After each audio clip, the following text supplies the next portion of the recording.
Since I've started this whole booktube, bookstagram, book talk thing, this is the most amount of books I've gotten in any single week. There's some stuff from some indie authors, some publishers and authors you'll probably know, and in the box is from Keuli Rare Books, and it's a surprise package, so I actually don't know what's in there. We'll find out together. This is The Optimists by Richie Frieman. An inspiring true story of three strangers, Dennis, Mike, and Jim, all battling young onset dementia. Whoa, I didn't even know that was a thing. They become brothers through their incurable illness, forming a bond of optimism with one another. They dub themselves the Optimists. Ooh, this sounds like a pretty heavy read. This is another Alfred A. Knopf publication. This is Pearl, a novel by Sean Hughes. This is the story of Marianne, who grows up in a small English village with her father, her brother, and her brilliant and eccentric mother. Their home is a ramshackle haven of wonder, a child's dream. Then one day, when Marianne is 8 years old, her mother walks out of the house never to return. Her body is never found. So it's got praise from Paul Harding on the back, one of my favorite authors, and Alfred A. Knopf usually publishes some pretty awesome stuff, so that's definitely got my attention. Letters to My Father by Nicholas Trieste. This is a pretty short book. No one can know how they'll react when the anguish of sudden loss shatters their daily life. When Nicholas Trieste's father passed away, he turned his insightful author's eye inward to create this powerful memoir. Oof, some heavy reads today, guys. Pocket Full of Teeth by Aimee Hardy. That is a very great title for a book. Aimee's from Birmingham, Alabama. And this book is about police having questions for Eddie Sparrow, questions about a body found at the bottom of a well. As Eddie answers the officer's questions, she mentions a mysterious manuscript hidden in her recently deceased mother's desk drawer. Bulb by Nicholas Turner. This is a very cool cover.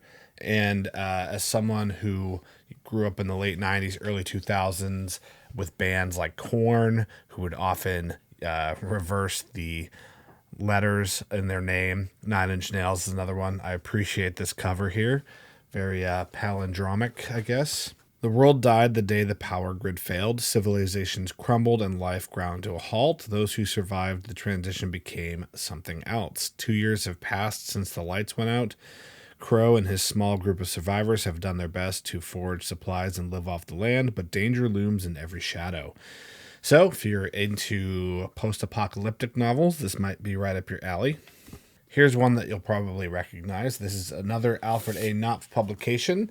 This comes out in November of 2024. It's The City and Its Uncertain Walls by Murakami. So, obviously, Haruki Murakami is a very popular author. A place where a dream reader reviews dreams and where our shadows become untethered from ourselves. A love story, a quest, an ode to books and to the libraries that house them, and the parable for these strange post-pandemic times. The City and Its Uncertain Walls is a singular and towering achievement by one of modern literature's most important writers. So yeah, Murakami's first book in 6 years, and he's getting up there in age. He was born in 49, which makes him 51, 24. I didn't go to math school. Well, this is a pretty interesting looking book. Tiloran, An Abandoned Home by Julian Fogel. Very cool cover there. Isaac, an average man, is thrust into a world of 6 war-fueled gods and must find a way home with the help of the allies he meets along the way. So this sounds like it's a fantasy. Again, very large print. Good job with that. Appreciating that today. If you are into fantasy, definitely check that out. This next one's probably the most strange book that I've received, period, thus far, since I started doing videos about books. The author is listed as homeless, as their name on this book. And the book is My Heart Belongs in an Empty Big Mac Container Buried Beneath the Ocean Floor. And it's got this whale on it holding a Big Mac container. Humorous, heartfelt, and endearing, My Heart Belongs in an Empty Big Mac Container Buried Beneath the Ocean Floor is the story of a young man, as empty as the Big Mac container itself, facing depression head-on and learning to find beauty and hope in a life mired by mental illness. Daniel has been stalked by 6-foot-tall, sad-looking blue whales since childhood.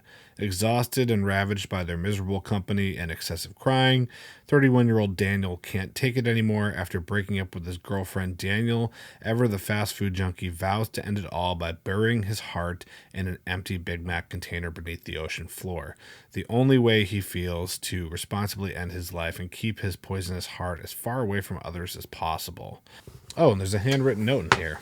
Hi, Tony. My name is Homeless, and I really appreciate it if you gave my upcoming novel, My Heart Belongs in an Empty Big Mac Container Buried Beneath the Ocean Floor, a review for Life on Books. If you do give it a read, I hope you enjoy it, and if it's not your cup of tea, that's okay too.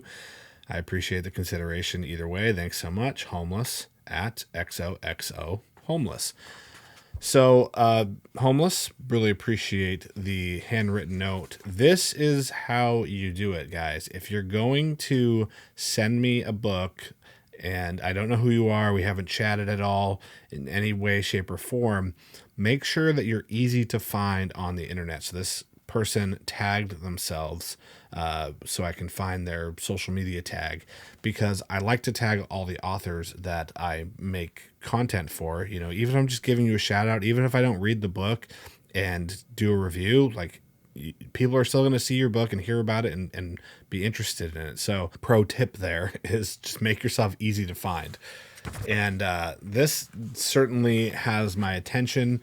I mean, what a title. My Heart Belongs in an Empty Big Mac Container Buried Beneath the Ocean Floor. Incredible. This is From the Westernmost East to the Easternmost West, Mind Travels, A Journey Within by Ahmad Abudarabi.